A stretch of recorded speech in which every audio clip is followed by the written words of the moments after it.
Eu, particularmente, bom, por questões óbvias, né? Jamais entraria com o Gilberto, né? Ficou evidente que não tem condições de ter um jogador como esse no time, mas é o que tem. É pro Gilberto, lançado, bateu! Gol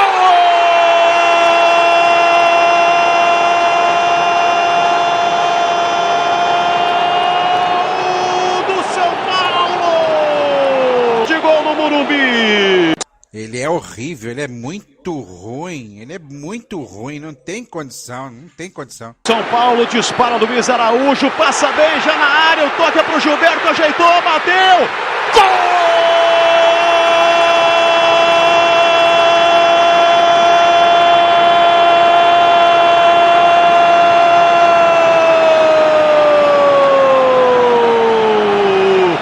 Ele é horrível, ele é muito ruim, não tem condição, não tem condição. Só na ameaça o Luiz Araújo. Agora vai. E o desvio do Michael! Chegou com o Gilberto!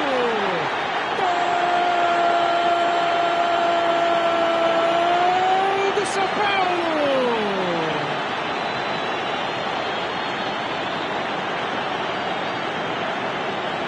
O Michael desvia, ou pelo menos tenta desviar, e o Gilberto, o cara tá com um dia de centroavante. Houve o desvio, me pareceu, do Michael. Ela talvez não fosse, não iria pro gol. Aí se joga, aí é o centroavante, com fome de gol, com vontade de marcar. E ele marca o terceiro dele no jogo.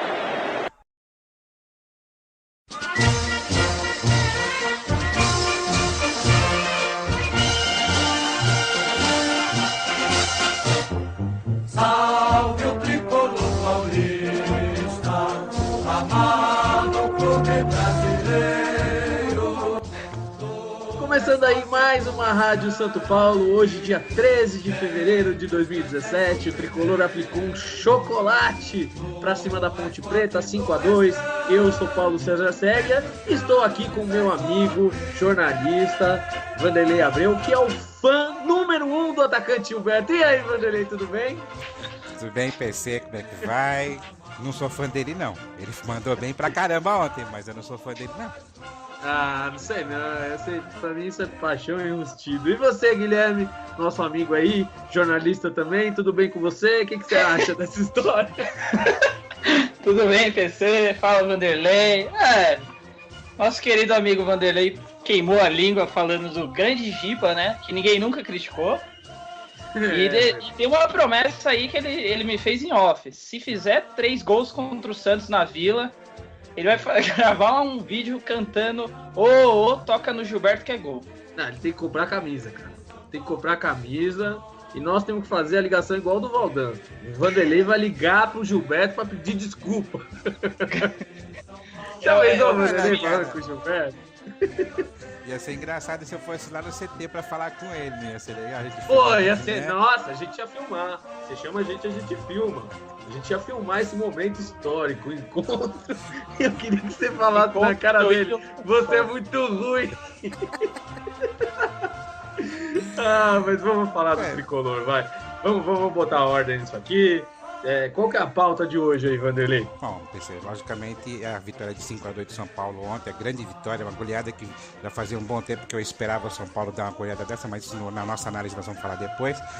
Nós também vamos falar sobre as contratações, a apresentação ontem do Lucas Prato e também do Jusilei. Vamos falar também sobre o valor dos ingressos para os próximos jogos do São Paulo e também sobre o empréstimo de um jogador da base aí que está indo embora para outro país. Não, ótimo. E você, Guilherme, tem alguma coisa a acrescentar aí de informações? Que você tem uma informação aí de última hora. Então, é que a gente estava até conversando em off e o São Paulo vai manter o preço dos ingressos para o jogo de sábado, conforme noticiado agora há pouco no Estadão. E acredito que seja a estreia do Prato aí, mais um motivo para a torcida encher a casa, né? Só que sábado, o Campeonato Paulista é complicado exigir que o torcedor vá. E tem outra coisa também que você esqueceu, do Arthur. Fala aí do Arthur. O Arthur, então, parece que o Arthur tá... Parece não, foi noticiado no Globo Esporte que ele tá fechando com o Columbus Crew dos Estados Unidos. Vai sair do Sampa Crew pro Columbus Crew aí. Um ano de empréstimo, né? Não seria aproveitado aqui pelo Rogério. E aqui no texto não diz nada se o São Paulo vai receber alguma compensação financeira ou não. Mas é pegar experiência, né? Não, um jogador comum compensação que financeira. não fará falta alguma. É isso aí. E, enfim, vamos começar então. Vanderlei, eu e o Guilherme estivemos no Morumbi e a cada gol do São Paulo a gente, né, principalmente os do Gilberto, a gente lembrava de você. Então eu queria saber o que você achou do jogo, né? Porque você viu pela televisão, então Sim. É uma percepção um pouco diferente da nossa. E estreia do Rogério Ceni, hein, gente? Sem dúvida. Acho que não poderia ter estreado melhor, né? O São Paulo, ele emplacou uma goleada que já fazia muito tempo que eu esperava que o São Paulo emplacasse uma goleada de mais de 5 gols de uma forma muito consistente. Não foi igual a goleada em cima do Santa Cruz, né? Foi um time bem melhor que o Santa Cruz. O time se portou extremamente bem. O Rogério parece que está começando a dar padrão de jogo para esse time. Não vou dizer que ele deu um nó tático no técnico da Ponte Preta, mas eu acho que o técnico da Ponte Preta ele deixou bem claro o que ele pretendia fazer, que era explorar o erro do São Paulo, e o erro não aconteceu. Na verdade, até aconteceu, foram 2 erros nos 2 gols da Ponte Preta, mas aí a fatura já estava ganha já, mas realmente assim foi surpreendente. Acho que o mais otimista do São Paulino jamais esperava que o Gilberto fosse fazer 3 gols, até pelo fato dele ter perdido um gol bizonho contra o Motoclube. Ninguém imaginava que o cara fosse fazer 3 gols. Eu queimei a língua, né, meu? Vamos torcer para que ele continue com essa regularidade aí, para ele ser um bom reserva do Prato, né? Eu não me lembro a última vez que um jogador de São Paulo fez 3 gols numa partida. Eu não sei nem se não foi Luiz Fabiano há 200 anos atrás. Porque 3 gols numa partida é bem difícil um atacante fazer. Mesmo um atacante fazer. Sim. Fez, já vi Dodô fazer 5 gols, mas sim. Enfim. 3 gols eu não me lembro de um jogador de São Paulo fazer 3 gols. Luiz Fabiano fez 4 em 2011 na Copa do Brasil. Então, o Luiz Fabiano eu lembro, mas depois do Luiz Fabiano, nenhum outro. Que é o que eu falei, acho que o último foi o Luiz Fabiano mesmo. Foi o Luiz Fabiano. Enfim, um dado marcante, eu acho que do Gilberto, só pra gente encerrar essa parte do Gilberto, vou até perguntar pro Guilherme também, mas eu acho que a gente talvez tenha sido injusto com ele. Injusto por quê? Porque é um jogador que a gente só tá podendo ver de verdade agora. Porque ele veio de uma série de contusões, ele não tinha sequência nos Estados Unidos, ele estava num futebol completamente diferente, ele vinha de lesões e não teve a preparação física adequada, e esse ano ele fez a pré-temporada, estava com o grupo o tempo todo, e você vê que ele tem uma explosão física interessante, e além de ser aquele faro de matador. Tecnicamente, ele realmente deixa a desejar, mas ele precisa botar para dentro, e ele colocou, assim... Querendo ou não, ele é um jogador de ataque, né? Tirando o Cueva, que é meio campo, mas de ataque de mais destaque do São Paulo da temporada até agora. Nitidamente é o cara que tem feito a diferença, vamos dizer assim. Fez na Copa do Brasil e fez agora. Eu queria saber de vocês aí, o que vocês acham disso? Enfim, vocês acham que a gente foi injusto com o cara? Eu fui injusto com ele. Eu fui injusto com ele. Então, mas eu falo a gente porque a torcida em geral debochava. E assim, eu me sinto mal, porque eu vejo a entrevista do cara e é um puta cara legal, tentando dar certo, sabe? Sim. Você vê que é um menino cabeça boa e que ele tá tentando dar certo, ele tá tentando dar o máximo dele. E ele jogador assim, eu respeito. Eu respeito o jogador que se dedica, jogador que quer dar certo, sabe? Que o negócio do cara não é tipo... Você respeita muito o Wesley. O Wesley já conseguiu machucar sozinho, coitado. Ele tá lá... reconstruindo o joelho. Não, tomara que demore um ano para ele. Eu fui injusto com o Gilberto, realmente eu fui injusto. Ele é melhor do que o Chaves. Ele é melhor. Semana que vem o Chaves vai marcar 5. O novo alvo dele agora é o Chaves. O Chaves agora é o alvo.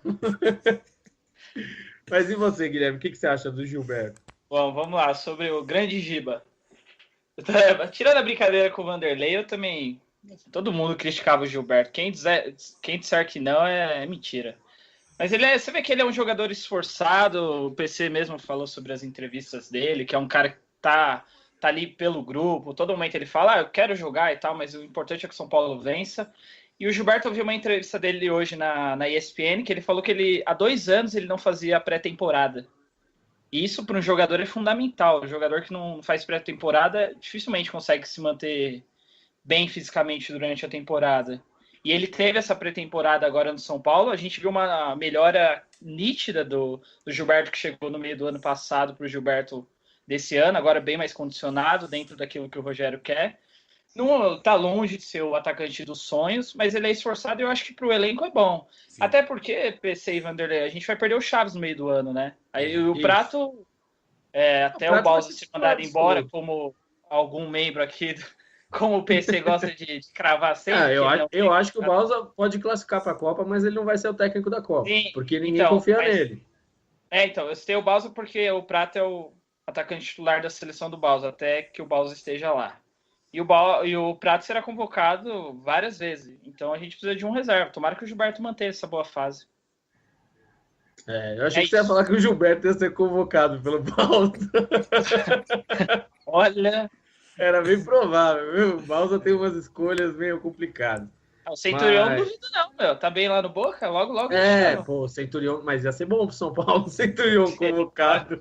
A gente ia conseguir vender aí para qualquer mercado. Mas, enfim, sem zoeira, vamos lá. Vamos falar de alguns jogadores, assim, pontualmente. O time todo foi bem, a exceção do Sidão, que eu acho que não foi bem. Acho que é consenso de todos, assim, que, tipo, não comprometeu porque a gente goleou, mas ele falhou. Então, é uma coisa que a gente tem que falar sobre. A atuação magistral do Cueva, o Bruno e o Júnior, a gente tem que falar também.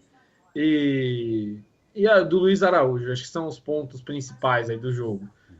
Vamos começar pelo Sidão, vamos pela polêmica, vai. Todo mundo tava louco para se livrar do Denis, o Sidão vem enfim, nitidamente eu acho que não é nem a questão da crítica de se falhou ou não falhou. Eu acho que a gente sente a insegurança no goleiro, assim.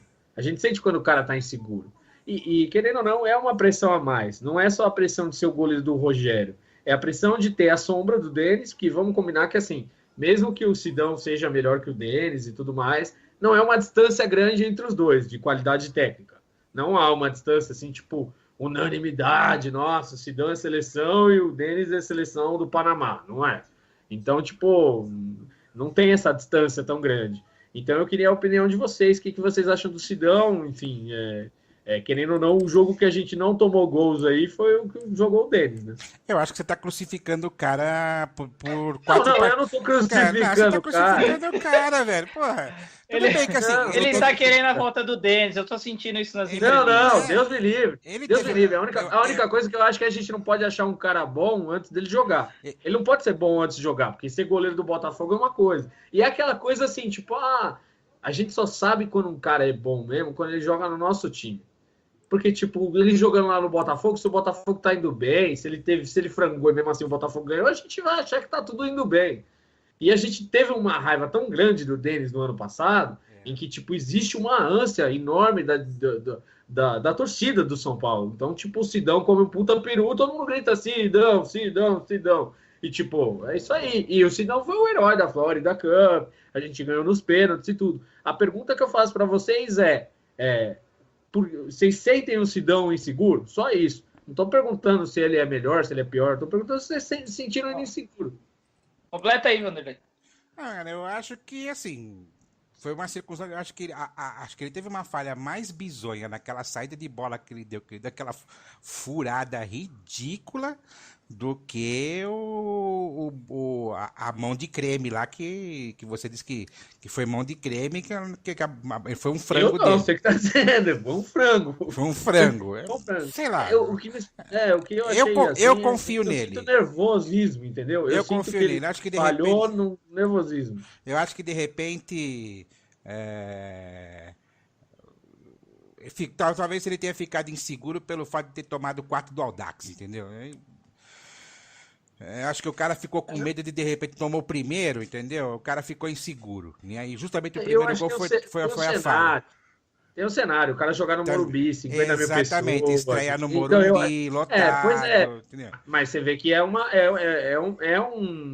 fator a ser observado. Não tem como a gente não colocar isso em pauta, sabe?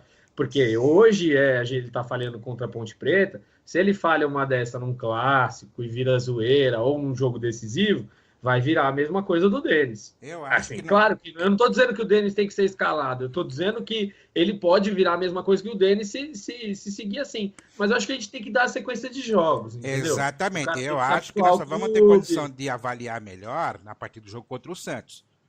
Aí sim, se realmente eventualmente... Acho que não, acho que é a sequência de jogos. É. Eu mesmo dizia lá no grupo do Facebook, eu dizia o seguinte, a gente só pode julgar o Denis vendo a temporada inteira.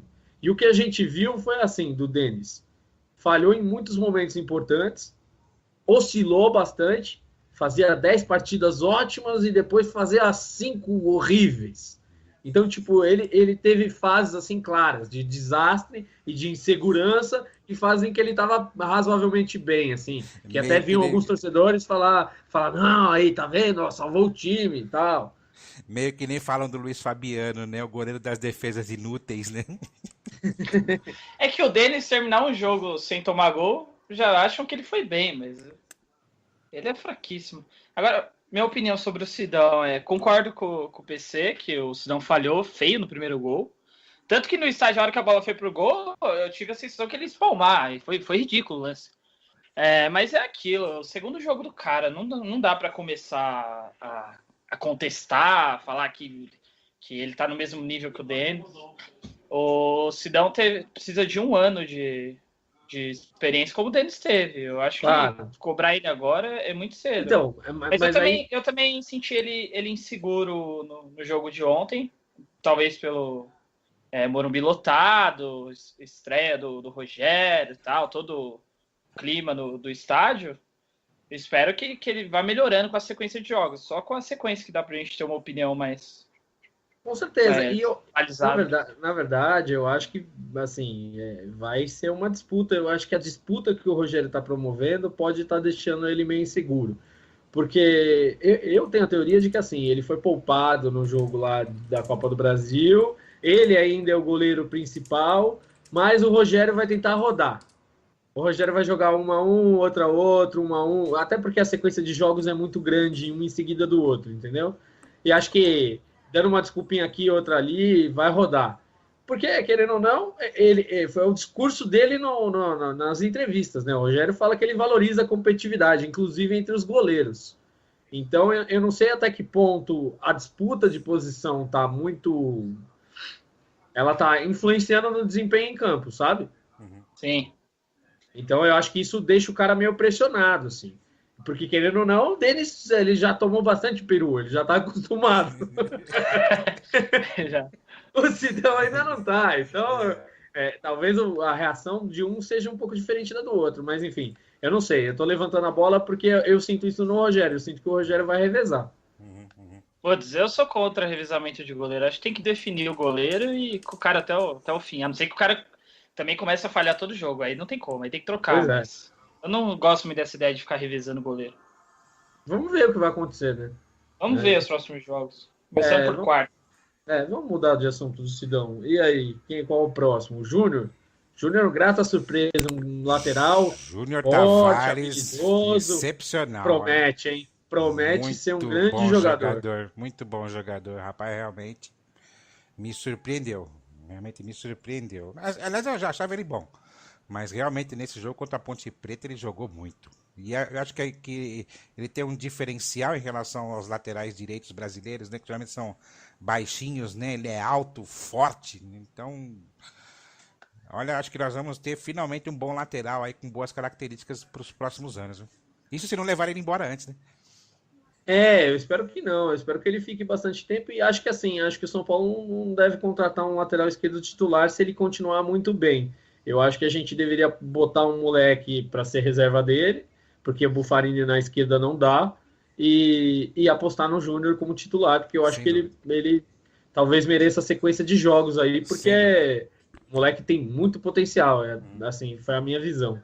E você, Guilherme? Eu gostei do Júnior. A gente já falava aqui desde o primeiro programa, né, que o Júnior demonstrava ter muita qualidade, principalmente personalidade, que, como a gente acabou de falar do Sidão, o Sidão sentiu um pouco, só que o Sidão já tem quantos anos? 33 anos. O Júnior com 20 pegou um Morumbi lotado, estreia dele, parecia que ele jogava no São Paulo há 10 anos. Sim.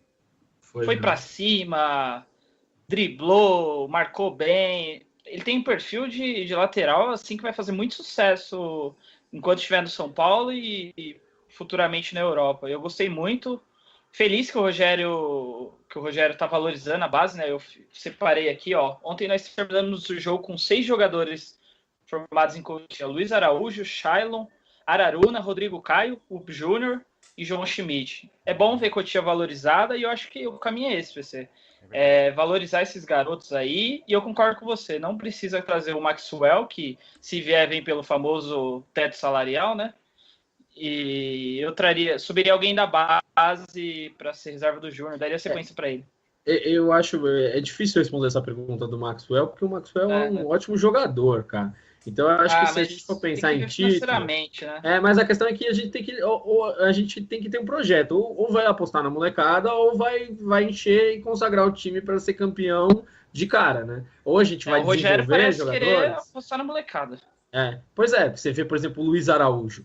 A jogada que ele fez, que ele deu assistência pro Gilberto, foi um absurdo. Sim, e ele fez um puta jogo. Jogou muito ele fez bem. Um puta lá jogo. É confiança. Confiança aquilo lá. Será que ele também não tomou um puxão de orelha do Rogério também, dele ser fominha demais? Não, ele perdeu aquele gol. Teve uma coisa que eu reparei, até vendo depois os melhores momentos, que ele perdeu aquele gol cara a cara, que foi meio ridículo, né? Ele não poderia ter perdido aquele gol, era só cavar a bola que era gol. Sim. Mas o Gilberto, a hora que ele perdeu o gol, talvez o Gilberto deva ter lembrado do jogo da Copa do Brasil, que ele perdeu aquele gol feito. Foi lá levantar o moleque e falar, não, vamos lá. E em seguida, o São Paulo evoluiu no jogo e aí teve essa assistência do Luiz Araújo pro Gilberto. Eu acho o Luiz Araújo, assim, é um jogador diferente. Ele precisa ser trabalhado na questão da finalização e tudo, mas ele é diferente. Ele tem uma explosão e uma habilidade incomuns, assim. Você não acha a habilidade que ele tem no futebol brasileiro em abundância, sabe? Não é todo time que tem um jogador como ele. E cumpre um papel tático importante, que ontem do estádio deu para ver até melhor.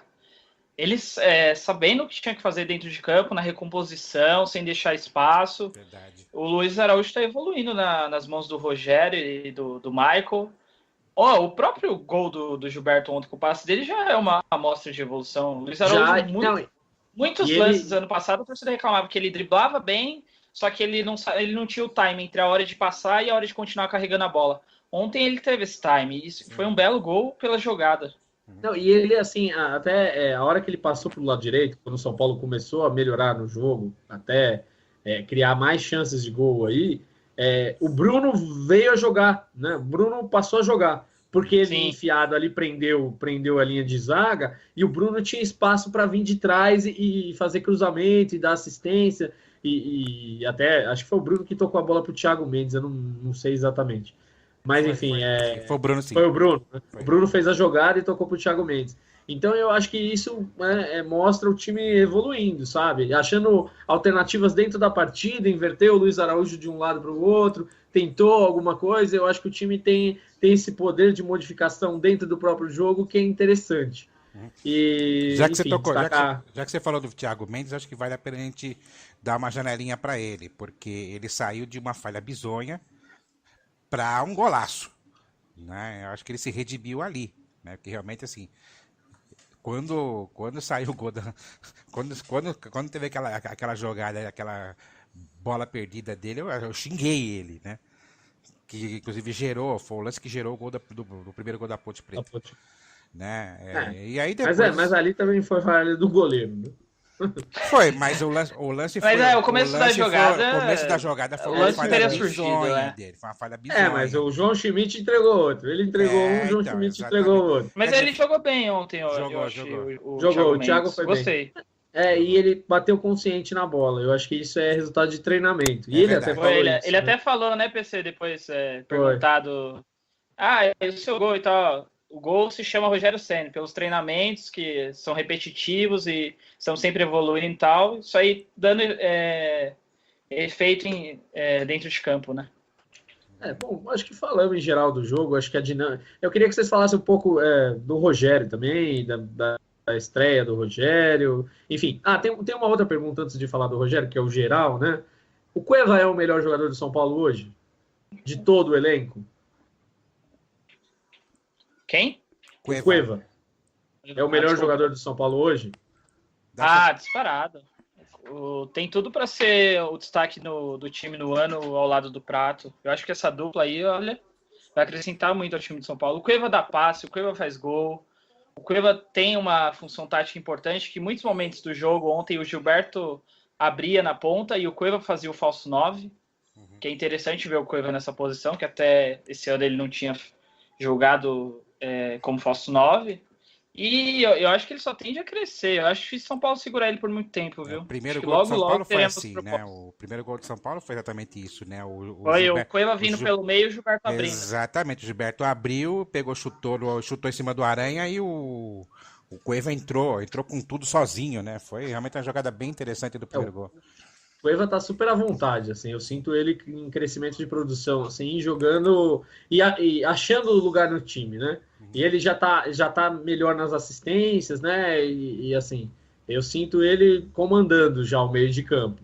Ele já é a referência de comando do meio de campo. Eu mesmo, durante o jogo, Cueva, vem buscar, vem pegar a bola e carregar, né? Então eu sinto já ele como a referência, assim, e sinto que cresceu bastante assim, o futebol dele e tem potencial para ser vendido no meio do ano. Tem potencial para brilhar muito e acabar indo para o mercado europeu. Mas, enfim, vamos falar do geral, então. Acho que já falamos, começando pelo Gilberto, né? Fala do Rogério, pô. Como eu falei no começo do programa, né? Eu acho que o Rogério já está começando a dar um padrão de jogo para o time, né? Alguns jogadores ele está conseguindo suprir algumas deficiências, como vocês mesmos analisaram, né? O Bruno, eu acho que até o João Schmidt estava indo bem até a falha, né? E estragou todo o jogo dele, aquela falha que gerou o segundo gol da Ponte Preta.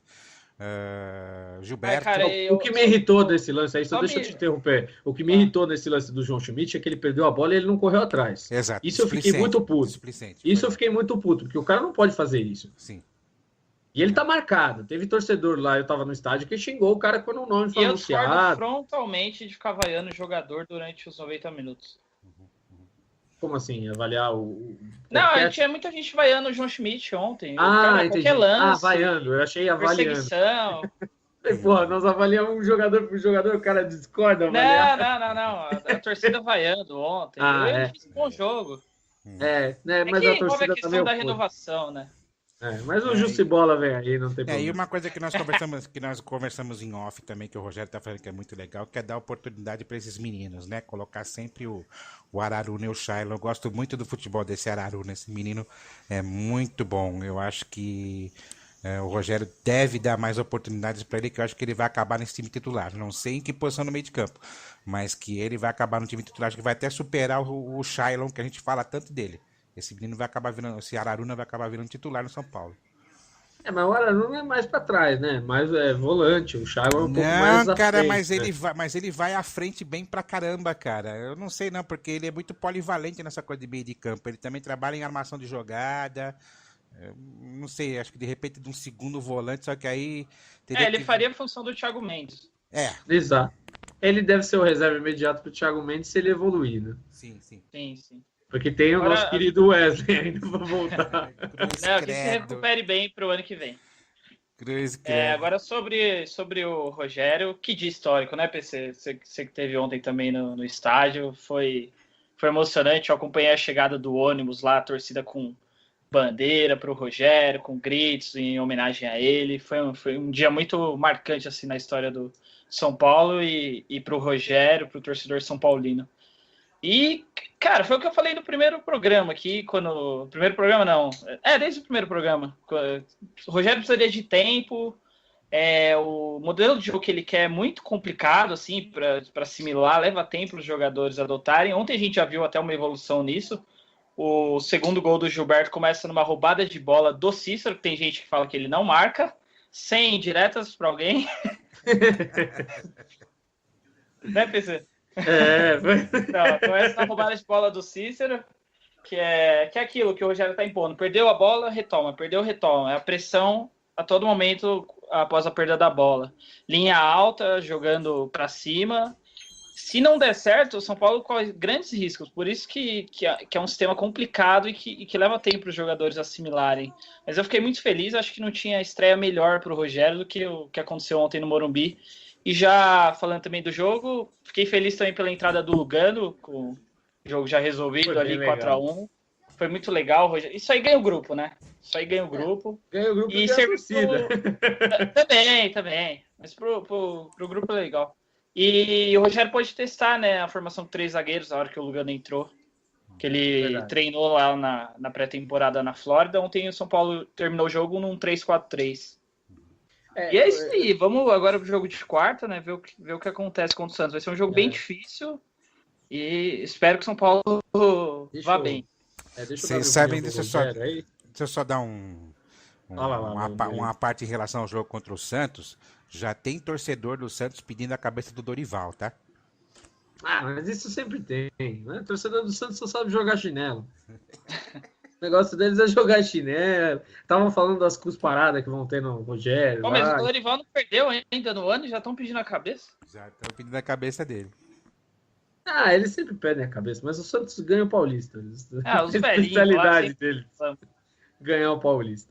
Mas, enfim, em relação ao Rogério, eu acho que o que acho que todo torcedor, pelo menos que estava no estádio ontem, sentiu, foi, puta, esse cara é foda, pode dar certo.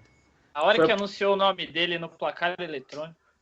Não, mas eu acho que mais do que isso, assim, depois do jogo, a sensação depois do jogo era tipo, esse cara pode dar certo. Porque assim, querendo ou não, ele é o ídolo e tal, aquela festa, mas o cara nunca foi técnico. Então, tipo, a gente tem a parte teórica, né? A parte teórica de que ele pode dar certo. Agora, a parte prática de você ver que a jogada é ensaiada na falta, que o escanteio ele tem um sentido, o cara vai lá, puxa a jogada, que você vê que os caras estão treinando o fundamento, que ele herdou um lado meio Tele, assim, de ter visto o Tele treinar em exaustão o fundamento, que a gente vê os jogadores falarem disso, que a gente vê a movimentação ofensiva e um time...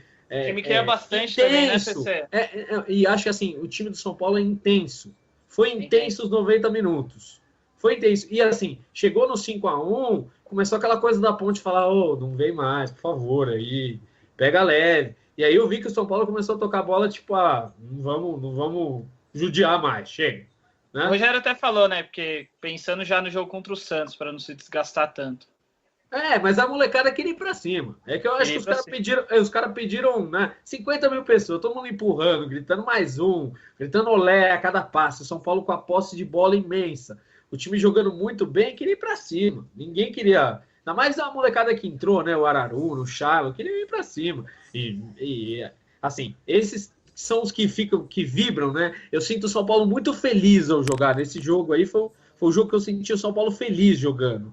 Então todo mundo comemorando o gol, todo mundo vibrando, todo mundo lutando. Eu acho que caiu aquela ficha de que, porra... Esse negócio do Rogério realmente pode dar certo, sabe? E acho que é por isso que causou tanta inveja na mídia, de ficarem falando que ele tomou um frango, que não sei o quê. Que coisa patética. Porque eu acho que eles sentiram, eles falaram, puta que pariu, lá vem esse cara de novo. De novo, se vai estar louco. Lá vem esse cara de novo, esse cara vai fazer esses caras ganharem tudo de novo. Então, tipo, acho que foi essa a sensação dos rivais, assim, principalmente que o corintiano e o palmeirense estavam bem tristes porque perderam os jogos, né? Ou estavam perdendo naquele momento. Mas, enfim, o corintiano já tinha perdido, o palmeirense estava perdendo. Mas acho que a sensação foi exatamente essa. Foi tipo... PC, e só pegando um gancho aí no que você falou sobre o time tá jogando bem, tá criando bastante chance, intensidade.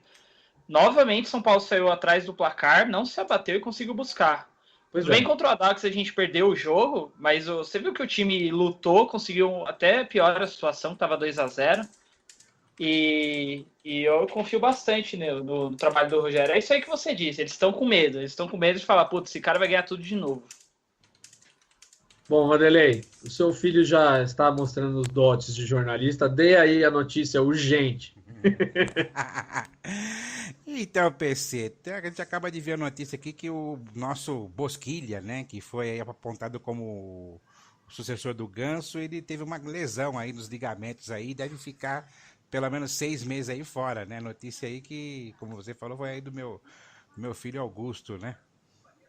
Então beleza. Eu acho que ficou registrado, assim, ficou como um registro bacana. Então, E, enfim. Não tem o que falar. Tipo, o jogador do Monaco, os fãs do Bosquilha aí que estão ouvindo, fiquem chateados que ele vai ficar 6 meses fora dos gramados aí. Mas, enfim, qual o próximo assunto aí? Vamos falar dos reforços, encerramos o Rogério. Eu acho importante a gente falar da apresentação, né? Afinal de contas, teve a apresentação ontem do Lucas Prato e do Jusilei, né? Não dá para passar em branco, né? Então vamos falar o seguinte, vamos separar em duas coisas. Os jogadores, o que vocês acham da contratação do Prato, da contratação, a qualidade do jogador? Excelente reforço. Eu acho que tem a acrescentar muito ao time do São Paulo. A gente cobrava isso da diretoria, né? Um centroavante de peso. E o Prato tem tudo para dar certo no São Paulo. Ainda bem, a gente acabou de falar aqui, o time do São Paulo hoje cria muito. E você ter um atacante dessa qualidade só eleva o nível da equipe. Acho que o Prato tem tudo para dar muito certo no São Paulo. Você colocaria o Prato junto com o Gilberto? Não. E o ataque vai ficar muito lento. Jamais. Deus não dá. É muito Esse agora vai falar do outro lado da contratação. Vamos primeiro falar o Vanderlei, o que ele achou do Prato. Eu já ia emendar. Excelente contratação. Era o centroavante que estava faltando, que a gente sempre pedia, né? É claro que, assim, não vamos entrar no assunto agora da contratação em si, mas tecnicamente o jogador é excelente. Resolve o problema lá na frente. Pois é, tecnicamente eu também acho, assim, a melhor contratação que o São Paulo fez nos últimos muitos anos. É um jogador em alta, é um jogador que está jogando, querendo ou não, como centroavante da seleção argentina. Vai lutar por manter essa posição aí para a Copa do Mundo. Então ele vem com uma sede muito grande de vencer e de fazer a diferença. Então acho que esse cara é o foco principal aí, a melhor contratação do São Paulo nos últimos muitos anos. E tem potencial para ultrapassar o Cueva e ser o melhor jogador do time. Agora, em relação à parte financeira, o que vocês acharam da parte financeira? Bom, o modelo de negócio do São Paulo não me agradou. Se confirmado as parcelas que o São Paulo tem a comprar aí, vai dar no total 11 milhões de euros por um jogador de 28 anos. Eu acho isso muito e não gostei, não me agradou o modelo de negócio. Por mais que o Leco tenha dado 1000 explicações lá, dizendo que quer mais porcentagem e tal, para mim foi ruim em relação à parte financeira. Mas, claro, é um ótimo jogador. E você, Vanderlei? Olha, eu não questiono essa coisa porque é um jogador de 28 anos, não sei o quê. Eu acho que a engenharia, a tal da engenharia financeira, como o pessoal gosta de falar, né, que eu acho que foi mal feita, né? Mas já que já foi feita, então, quer dizer, não adianta ficar discutindo muito em cima, né? Eu, particularmente, se vocês sabem... Mas vocês, é o papel do programa discutir, Vanderlei. Não dá, a gente tem que discutir, cara. Pô, mas vocês sabem qual é a minha opinião a respeito do Leco, entendeu? Ele não visa o bem financeiro do clube, entendeu? Então, essa ideia de parcelar 2 milhões de euros aí a cada 15%, sei lá. Eu, em princípio, eu achava que ele até tinha se cercado bem, mas depois, analisando bem, é uma baita de uma cláusula burra que só vendo, né? Eu não entendo por que esse senhor, ele faz esse tipo de negócio. Qual é o objetivo dele de fazer esse tipo de negócio? A gente não entende, não dá pra... se reeleger. Eu não sei. Se reeleger. Eu não vou... Pode até ser contratação eleitoreira, mas eu não quero correr o risco de ser chamado de leviano, entendeu? Então... não adianta. Vamos torcer para que o Prato seja o cara e ele nos ajude a ganhar títulos e faça entrar algum dinheiro dentro do clube, porque o homem só faz a gente perder dinheiro. Bom, é o seguinte, eu acho que o que eu quero falar em relação a isso, até deu bastante polêmica no grupo, porque assim, o São Paulo anunciou no começo do ano que precisava vender 60 milhões de reais em jogadores. A gente recebeu o dinheiro do Neres, que foi vendido por 15 milhões de euros, mas na verdade são 12 com possíveis 3 a mais, que são 40 milhões de reais, e a gente está gastando basicamente os mesmos 40 milhões no Lucas Prato, porque a gente pode ter que vender ele daqui a um ano e aí não gastar os 40 milhões. Mas a nossa compra futura para o Lucas Prato ficar no São Paulo, é muito provável que a gente tenha que gastar, né, os 11 milhões de euros nele. E isso gera uma preocupação da questão financeira, né? Se o São Paulo precisa vender 60 milhões de reais durante o ano e ele já gastou uma considerável parte agora, né? São 22, 23 milhões de reais. Então, isso a gente faz a conta aí diminuindo e todo mundo fala, não, mas o Lianco tem o valor do Lianco. Amigo, o valor do Lianco só a hora que vendeu o Lianco. Não vendeu o Lianco ainda. Exatamente. O Lianco não vendeu, a janela está fechada. Então, a gente vai precisar vender, provavelmente, o Rodrigo Caio, que não renovou o contrato. Não renovou o contrato. Se ele não renovar o contrato, acho que o contrato dele termina mais um ano de contrato. Ele vai ter que vender agora. Então, vai ter que vender agora. Senão vai tomar um chapéu igual do João Schmidt. Então vai ter que vender agora por qualquer coisa. Vai ter que vender por qualquer coisa. Quer dizer, por qualquer coisa. Por um bom valor ainda, mas vai ser pressionado a vender, né? Vai ter que vender. Aquela coisa de quero me livrar do jogador. E se o Lianco sair também, o que vai acontecer? A gente vai encher de novo os 60 milhões e a gente vai precisar de um zagueiro. Porque o Michael não vai jogar sozinho, Lugano não tem condição de jogar o tempo todo, Douglas é uma incógnita ainda, e o Lugano, enfim, é o que sobrou. E o Lucão nem vou falar. Lucão. Breno, tem o Breno também. O Breno, a gente não sabe se pode contar com o Breno. Então. O Breno é aquele jogador, tipo, ele pode ressuscitar, mas ele não ressuscitou ainda. Mas a questão que a gente está colocando é o seguinte, né? Nós estamos vendendo 2 certezas para ficar com 3 incógnitas e um aposentado, né? Como assim um aposentado? Qual que é aposentado? O Lugano. Ah, Lugano. Eu achei que você estava falando do Prato. Não, porque assim, a grande polêmica é o Prato. A questão é que, vamos imaginar, o São Paulo não fez caixa, né? Comprou o Prato. Mas aí o São Paulo vai ter que vender o Prato em janeiro do ano que vem. Vamos imaginar que aconteça isso. Vai acabar fazendo caixa, né? Vai acabar fazendo caixa, mas vai acabar ficando sem jogador nenhum. Que vai vender os zagueiros e depois vai vender o Lucas Prato. Aí ele vai começar janeiro do ano que vem sem nada. Então eu acho que falta um pouco de segurança na hora de planejar. E não só fazer o negócio pelo negócio, troca 6 por meia dúzia, entendeu? Porque a rigor, em termos de valor, a gente não diminuiu nada da dívida. A dívida continuou no mesmo lugar. Nós vendemos um ativo que deveria ser para diminuir a dívida, que era o David Neres, e não diminuímos a dívida. Ou diminuímos muito pouco. Então é complicado. Eu acho que assim, tudo depende de uma discussão. E a gente não está lá dentro para saber todos os valores e tudo que o São Paulo pode ou não investir. Mas a gente tende a crer, por ser uma contratação em véspera de eleição, que é que tem um quê de irresponsabilidade. Até porque o São Paulo procurou o Atlético Mineiro só na segunda-feira. E na segunda-feira a gente tinha tomado um sapeca do Audax, a torcida estava puta com o Leco, porque tinha vendido o Neres e a gente já tinha tomado um sapeca e o Rogério não tinha time. Você vê como tudo muda em uma semana, né? Então o São Paulo pareceu bem apressado para fechar a negociação. Então isso geralmente me deixa um pouco pé atrás. Mas é isso aí, não adianta mais falar, já foi. Enfim, é isso. A contratação é muito boa, mas ela pode dar um ônus financeiro complicado. É verdade. E o Jusilei, o que vocês acham? Cara, o Jusilei... deixa eu começar dessa vez. O Jusilei, a gente brinca até, Jusibola, bola do Pokémon, porque ele é mais fortinho, né? Meio parrudinho. Ele tava fininho ontem até. Tá fininho. Mas o Jusilei, o que eu acho é que é uma absoluta incógnita. Jogou bem no Corinthians em 2011, depois foi para a Rússia, depois foi para o mundo árabe e depois terminou na China. Então só jogou em mercados alternativos. Ninguém viu o Jusilei jogar. Se for o mesmo jogador que a gente viu em 2011, vai ser ótimo. Se não for, a gente vai ficar com mico de 400 mil por um ano. Então é incógnita. Assim. É um bom jogador, é um bom nome, pode ser uma ótima possibilidade. Do que tinha no mercado e do que a gente não tinha conseguido é legal. Então, ok, foi bem. Nada a acrescentar, eu penso exatamente igual a você a respeito dele. Aliás, eu também não achava ele lá grande coisa no Corinthians, não. Vocês falam que ele jogava um bolão no Corinthians, não sei, não vejo ele tudo isso, não. É uma incógnita para mim também. Bom, na minha opinião é basicamente o mesmo que o PC falou.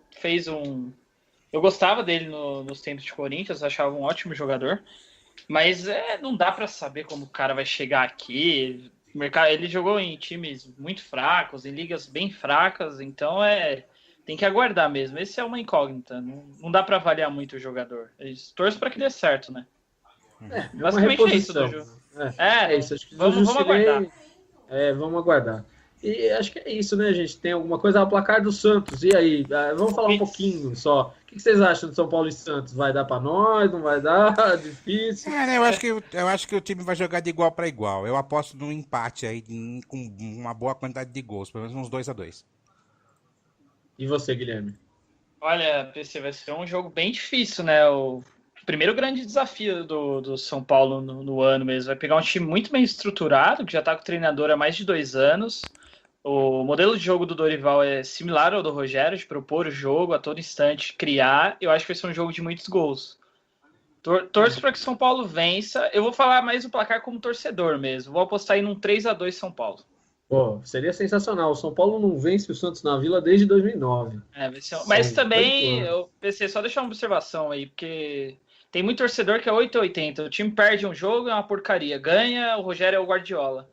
Uma derrota na quarta é natural também. A gente tem que natural. ver. É natural. Não dá até porque é pra clássico. sair cornetando. Natural. Mas seria fantástico. Pode ser que tome um 6-0. Aí é pra ficar revoltado, mas desde que seja um placar normal, não vejo motivo pra tanta cornetagem.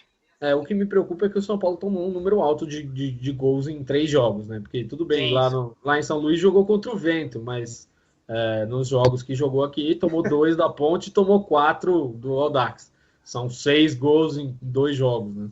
E assim, nós vamos pegar um Santos que é famoso pelos gols, né? Começou o Paulista até goleando, não foi bem contra o Red Bull aí, ganhou, mas não foi bem, mas começou goleando o Linense. Então, sei lá, é difícil, jogo difícil. E você aposta em qual placar? Cara, eu aposto em qual placar? 1-1. 1-1. Eu acho que é 1-1, acho que o jogo vai ser um pouco mais truncado do que a gente espera. Porque é sempre aquela coisa, não, todo mundo vai abrir, o jogo vai ser uma loucura, mas eu acho que naturalmente a tendência é a gente contra-atacar e o Santos atacar mais. Eu não quero fazer uma análise não quero fazer uma análise do adversário, mas tomando por base o jogo contra o Red Bull, eu sinto que o Santos ele se ressente da falta do Ricardo Oliveira. O Ricardo Oliveira ainda não estará em campo no jogo contra o São Paulo. Ele está aí contundido. Nem o Renato, hein? Exatamente, os dois contundidos. Então, de repente, até dá para pensar num placar melhor a nosso favor. Se a gente conseguir dominar o jogo, acho que a gente tem chance de ganhar. A questão é que eu acho que existe a influência do campo em si, da torcida próxima e da pressão. Eu sinto que o Santos é muito forte na Vila. Muito mais forte do que se a gente enfrentasse em outro campo, ou num campo neutro, sabe? Se esse jogo fosse no Pacaembu, mesmo que fosse só a torcida do Santos, dessa vez eu acho que a gente tinha chance. Sim. Chance, assim, da outra vez a gente não tinha chance nenhuma com o time horroroso do ano passado. Mas, assim, dessa vez eu acho que a gente tinha chance. E nesse da Vila, a questão é de ser na Vila. Mas o São Paulo já teve fases ótimas contra o Santos. Vamos ver se a gente quebra aí esse tabu de 8 anos sem ganhar lá. E vamos ver se a gente emplaca, né? Vamos ver. Eu só falar, eu falei 3-2, vou falar vou chutar quem farão os gols. 2 do Gilberto, em homenagem ao nosso querido Vanderlei, e um do Cueva. Do Cueva vai deixar o dele. 2 do Gilberto e do Cueva. O Prato já não vai ter condição de jogo para esse jogo contra o Santos? Não, o Prato só no sábado. Só no sábado, né? Tá bom. Eu chuto, que eles vêm sacando, vou chutar 1-1, 2 gols do Sidão. Não, eu acho que talvez, se fosse pra chutar uma vitória, seria 2-1, 2 gols do Gilberto. Aí o Prato ia gelar, né? Vocês estão querendo que eu cante... Se fizer 2 gols, o Vanderlei não volta mais aqui no programa, hein? Vocês estão querendo que eu cante o diacho da música, né, meu? Tá bom, então. Não, mas é isso aí. Acho que vamos fechar, porque já nos alongamos mais do que deveríamos. Teve bastante assunto essa semana. Foi uma semana muito boa para o São Paulo. A gente está bastante esperançoso, né? Acho que esse é o fechamento aí dessa rádio. E vocês? Algumas considerações finais, hein? PC, só agradecer mais uma vez pelo convite para participar da Rádio Santo Paulo e torcer para que o São Paulo tenha um bom resultado contra o Santos aí no meio de semana. Um abraço para vocês. Eu só agradecer também, é sempre um prazer aqui fazer o programa com vocês. A gente comenta que é muito bacana quando a gente vai falar sobre o São Paulo, a gente se diverte fazendo esse programa, tá sendo muito legal esse projeto aí. Mandar um abraço aos ouvintes e pedir que se inscrevam no canal, divulguem, compartilhem, curtem as nossas páginas aí. Um abraço a todos. Nosso gerente aí, o Vanderlei, já fez todos os fanpages, canais. Então vai lá no Facebook, curte, espalha. Fala que é chato pra caramba ouvir a gente vários minutos, mas vale a pena. Vale a pena. Você não vai se arrepender. Tem rádios por aí que são monólogos. A gente aqui conversa entre a gente, pelo menos. Verdade, hein? Mas então, é isso aí. Eu vou fechando mais uma edição aí da Rádio Santo Paulo. A gente volta quando a gente tiver vontade de fazer. É isso aí. Um abraço a todos.